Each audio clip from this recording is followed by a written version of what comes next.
book, which was the Lean Hybrid Muscle Program. And I included 1 day of fasting in there. And people were freaking the fuck out because back then, we didn't know as much as we know about fasting as we do now. But I had learned about this 1 day of fasting, or this eat, stop, eat method, if I'm going to reference Brad Pilon. Actually, I heard it first by studying the work of Ori Hofmeckler, and he called it the Warrior Diet. So you can look up those two resources, Eat, Stop, Eat by Brad Pilon, as well as the Warrior Diet by Ori Hofmeckler. But back in 2007, it wasn't really a mainstream thing yet.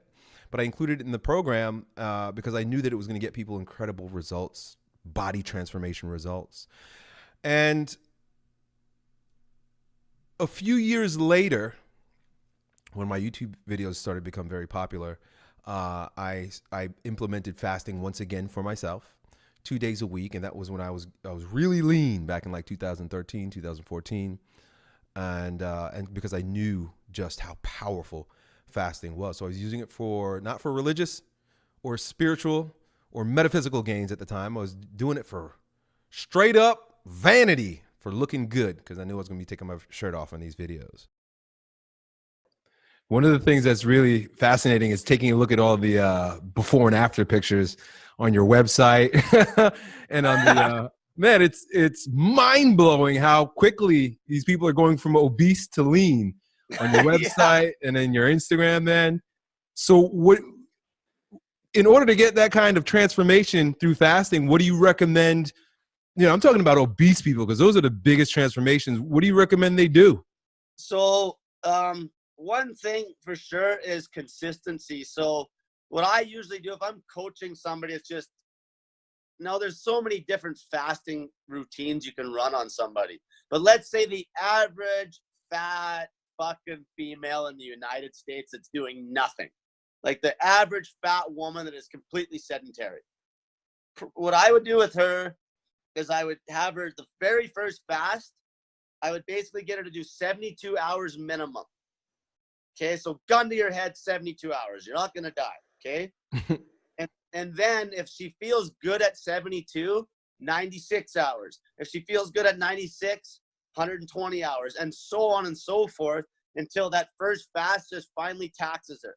So right off the bat, I make them take pictures. I don't help anybody that hasn't taken pictures because that's the slap in the face they need right off the bat, or else they won't even they'll just quit, okay? So I make them strip down their butt naked, take pictures, put them up on my Snake Diet motivation group in front of like 200,000 members, right? And then it's like they don't want to be that person anymore because they just face this huge fear of judgment. Okay, just this massive embarrassment. Like, I've destroyed my fucking body my whole life. Like, I need to change. This is disgusting. And you know what I mean? Yeah. And so then the next step, once they take the pictures, the next step is just breaking their fear of fasting. So that's what I do with that first 72 hours, which is long enough to force ketosis almost every time. But I'll go longer. And if they feel taxed, like really getting taxed where the sleep gets really shitty, but a lot of times the sleep might be bad at the start, just going through like addictions as well. But if they start to have issues, then we'll break the fast.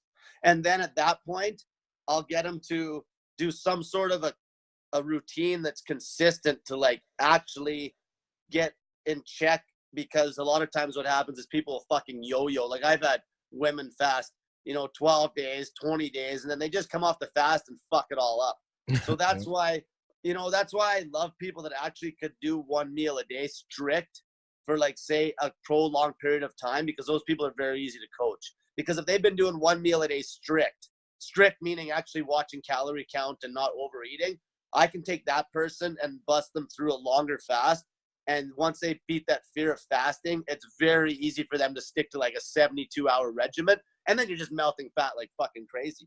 And then usually I'll get them to, if they're really fat and sedentary, I'll just have them eat like 500 calorie refeeds on 72 hours. And if they're fat, obviously I will cut carbs, right? Like I don't promote a ketogenic diet like long term, but I will use like carnivore and keto macros and shit like this as therapeutical diets short term. But I won't ever promote like long-term a ketogenic diet, which is essentially, like 25% protein and basically fat.